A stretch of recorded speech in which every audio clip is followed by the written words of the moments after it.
रितेश जी क्या कहना चाहोगे आप? देखिए मैं काफ़ी खुश हूँ। राखी जी काफ़ी अच्छा रिकवर की हैं और अभी आई मीन एटलीस्ट उनकी मेंटल स्थिति भी काफ़ी अच्छी है, तो काफ़ी खुश लग रही हैं। उनको लग रहा है कि सारी चीज़ें ठीक है और बॉडी भी जितनी भी उनकी रिकवर करनी थी वो अच्छा रिकवर हुई है। तो हो सकता है कि 1-2 दिन में वो घर आ जाएं और ये बहुत खुशी की बात है मेरे लिए।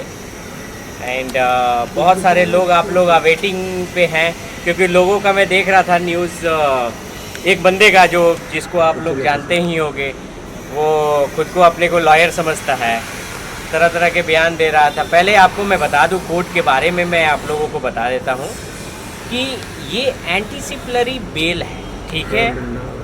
उसको पहले ये जानना है कि ये बेल इसको राखी को बहुत साजिश के तहत इसमें फंसाया गया है और पहले बेल के लिए अप्रोच किया गया है। ये चीज़ें मैटर जो है, मैटर भी मैं आपको बता दूं, ये रीपोस्ट का मैटर है। 67 एक मैटर मीन धारा का नाम है।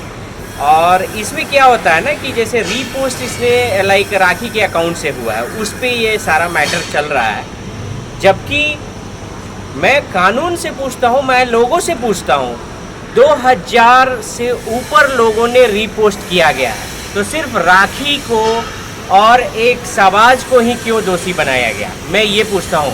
मुझे किसी का डर नहीं है, मुझे खुलेआम, हम लोग एक आम जनता है, हमें बोलने का हक है।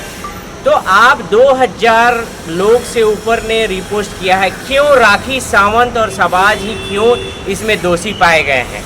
मैं इसका जस्टिफिकेशन चाहता हूँ। दूसरी बात कि यहाँ पे क्लियरली मेंशन है कि ये जो भी इसने जाल बुन रखे थे, जिसमें इसी ने कुछ लॉयर को राखी के पास भेजे थे उनका वेल विशर बन के, और ताकि केस खराब हो, और उसको उस लॉयर को इसने गाड़ी भी गिफ्ट की है। तो इसका किसने गिफ्ट की है? दुरानी ने राखी के लॉयर को गिफ्ट की थी, और जिसकी वजह से सारा केस खराब हुआ है।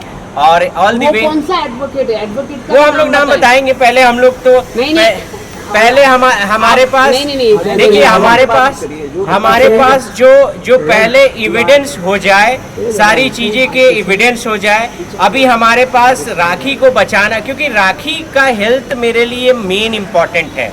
उसके बाद सेकंड है कि जो भी लीगल इशू, वो सेकंड प्रायोरिटी है मेरे लिए राखी के बाद।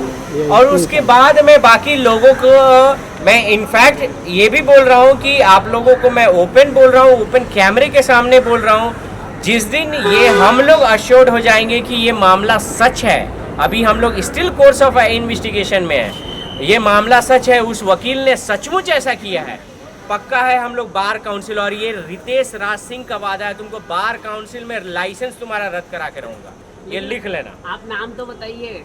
वो पहले तो हम लोगों को पता चल जाए कि वो बंदा, क्योंकि देखो मैं ओपन मीडिया पे स्टेटमेंट दे रहा हूँ, अगर वो बंदा दोषी नहीं है, जब तक 100% मैं मान लूँ। आप तो डायरेक्टली, आप तो वो तो मैं बताऊंगा, आरोप लगा रहा हूँ मैं, एक ही एडवोकेट है उनके। आरोप लगा रहा हूँ, जिसको कार गिफ्ट दी गई है उसके पास, अगर जिस दिन हमें ये सारे चीज, क्योंकि देखो एक लॉयर से हम मैं नाम सभी लोग जानते हैं इसमें, बाकी हमारे पास ठोस प्रूफ आ जाएं, उसके बाद हम लोग ठोस प्रूफ के बाद, क्योंकि देखो बार काउंसिल में हम उनका कंप्लेंट डालेंगे, इवन इनफैक्ट मैं मीडिया में भी बोलूंगा कि वो बंदा ऐसा है, उसने ये सब काम किया है, ठीक है। उनके एक ही एडवोकेट थे जब नहीं, बहुत सारे एडवोकेट थे, ऐसा नहीं है, मैं नाम नहीं अभी बोलूंगा। कहीं ना कहीं एक मैसेज सामने आया है कि उनके पाप का घड़ा भर चुका है और जल्दी उस चीज की सजा उन्हें मिलेगी। तो पाप का घड़ा भर चुका है, इस पर आप क्या कहना चाहेंगे? किसके पाप का घड़ा? अच्छा, भर चुका, ऐसा तो कहा गया है। मैं बोल रहा हूँ, एक पापी इंसान दूसरे को बोल रहा है कि पाप का घड़ा, तो मुझे एक बात बता दे कि पाप का घड़ा भरने से पहले मुझे एक चीज का आंसर दे, वो ही है कि शी है, पता नहीं की है, ठीक है, पहले ये मुझे बता दे, पहला। दूसरा, अब बताए कि ये बंदा पाप का घड़ा, पहले ये बताए कि इतना ये धर्मात्मा है तो इसके पास 10 केसेस वहाँ पे क्यों हैं? एक गाड़ी को दूसरे जगह बेचना, दूसरे को तीसरे जगह बेचना, किसी को पेपर नहीं देना। अभी बताए कि राखी ने चलो अलोगेशन जो लगाया है वो लगाया है, वहाँ की एक फॉरेनर लड़की ने क्यों लगाया है? उसके सारे वीडियो हैं रोते हुए, ये करते हुए। तो पाप का घड़ा आप बताइए कि एक लड़की को प्रताड़ित करना से बड़ा पाप क्या होगा? एक लड़की को आप शादी के झांसे में लेके उससे शादी करना, उसके सारे पैसे ले लेना, उससे ज्यादा पाप क्या होगा? अभी राखी का बता देना कि कौन सा राखी ने ऐसा पाप किया है, बताए तो मुझे, मैं बताता हूँ, उसका जस्टिफिकेशन मैं देता हूँ। राखी ने कौन सा ऐसा पाप किया? अगर ये बोलेगा कि राखी मारती थी, ये करती थी, तो मैं तो राखी के साथ रहा हूँ, मैं जानता हूँ राखी कभी भी ऐसा नहीं कर सकती और मैं उसके साथ खड़ा हूँ। अगर राखी गलत होती तो मैं क्यों अपना सब कुछ छोड़ के मैं राखी के साथ खड़ा रहता? क्योंकि राखी में सच्चाई है। राखी नासमझ है, मैं मानता हूँ। राखी अगर समझदार रहती तो ऐसे क्रिमिनल से ट्रैप होती। अगर समझदार रहती, मैं खुलेआम बोलता हूँ, जो है राखी समझदार नहीं थी, उसमें वो बचपना था, उसको लगता था कि आज भी ये मीडिया में अगर उसको कोई कुछ पूछता है, बहुत सारे मीडिया के लोग सबूत दिखाओ, ट्यूमर का डॉक्टरी का सर्टिफिकेट होना चाहिए, ये सर्टिफिकेट होना चाहिए। अरे भाई, पहले आप ये बताओ कि आपने पूछा उस क्रिमिनल से तुम्हारे पास 10-20 केस कैसे हैं? आपने उससे पूछा कि जब मुंबई में तुम आए थे, तुम अकाउंट शो करो, तुम्हारे पास कितने पैसे थे? आपने उससे पूछा कि वो लड़की ने आप पे रेप चार्जेस लगाए आपको? अभी ये खुद ही बोलता है सत्यमेव जयते बोलता है, और उसके बाद उसी के लास्ट में स्टेटमेंट देता है कि लाइक राखी का ये पाप का घड़ा भर चुका है, ये किसी को भी जेल भिजवा सकती है। राखी पुलिस में है, राखी कोर्ट में है, राखी कहीं नहीं है, तो जेल कैसे भिजवा दी बिना? यानी ये खुद ही हमारे कानून पे पहले सवाल करता है और झूठ गुमराह करने के लिए सत्यमेव जयते बोलता है। तो कौन क्रिमिनल है? क्रिमिनल माइंडेड, ये पूरा क्रिमिनल माइंडेड इंसान था। इसने बहुत ट्रैप करके राखी को फंसाया है और राखी का सब कुछ बर्बाद। इसका इंटेंशन यही था। ये इस पर इसकी सारी हेकड़ी जो है मेरे पे नहीं चलती, क्योंकि मेरे को ये एक बोलेगा, मैं इसकी 10 सुनाऊंगा और 10 सुनाऊंगा विद प्रूफ। आप सभी लोगों को ये मैं ओपनली बता रहा हूँ। आदिल खान दुरानी का नाम लिखो गूगल में जाओ, वहाँ पे कोर्ट का ये रहता है, केस स्टेटस लिखना, रिस्पॉन्डर और कॉरस्पॉन्डेंट ये पूछ लेना, उसमें सीधा नाम डालना आदिल खान दुरानी, देखना कितने केसेस हैं।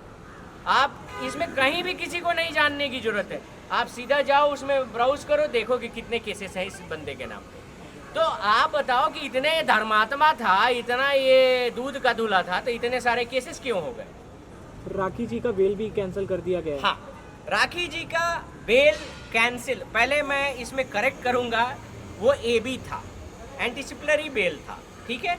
उसमें राखी जी को रीडायरेक्शन था कि राखी सिंस वो बीमार हैं, हॉस्पिटल में हैं, कोर्ट के समक्ष नहीं जा सकती हैं, तो हम लोगों ने उसका एक एप्लीकेशन लगाया था, जो एप्लीकेशन रिजेक्ट हुआ है। क्योंकि देखो, कोर्ट का अभी तो जजमेंट भी आया नहीं है, ये बंदा पहले ही से ब्रॉडकास्टिंग करता है, बेल रिजेक्ट हो गया, ये हो गया, जजमेंट भी आया नहीं है कि क्या कॉज था।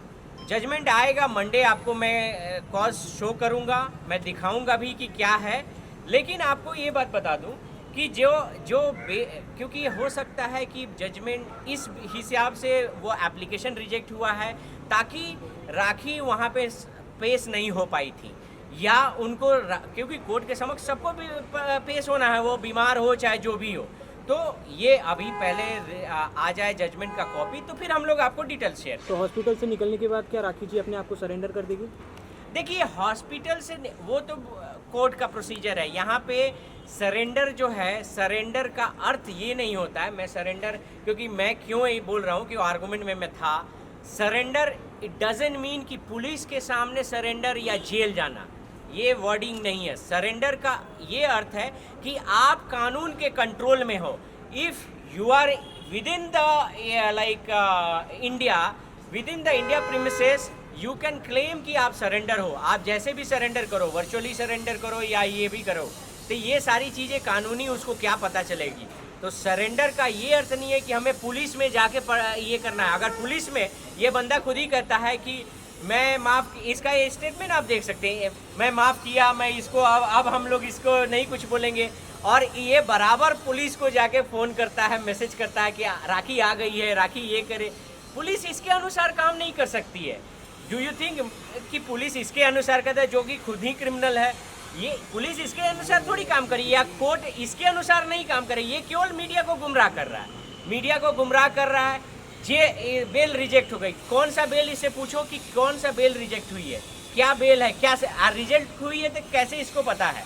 तो ये बोलेगा मैं अपना लॉयर भेजा था। तो जब ये कह रहा है कि मैं सब चीज़ छोड़ दिया था, तो लॉयर क्यों भेजा था? तो ये सारी चीज़ें हैं, हमारी अच्छाई थी, हमारी ये अच्छाई थी और राखी की नासमझी थी। मैं इसको बोलूँगा राखी की नासमझी या राखी की ऑनेस्टी थी कि हम लोग इसके बेल को अपोज नहीं किए, ना यहाँ पे ना इसके मैसूर में। हमको भी वो करना था, ये था। लेकिन मैं आप सभी और राखी के फैन को ये वादा करता हूँ कि इसको वापस से हम लोग बिहाइंड बार भेजेंगे, इसको हम लोग वापस से, क्योंकि ऐसे इंसान को बाहर रहना देश के लिए खतरा है। ये बंदा किसी भी लड़की के साथ कोई भी खेल सकता है, इसको हम लोग वापस जेल भेजेंगे, ये गारंटी है।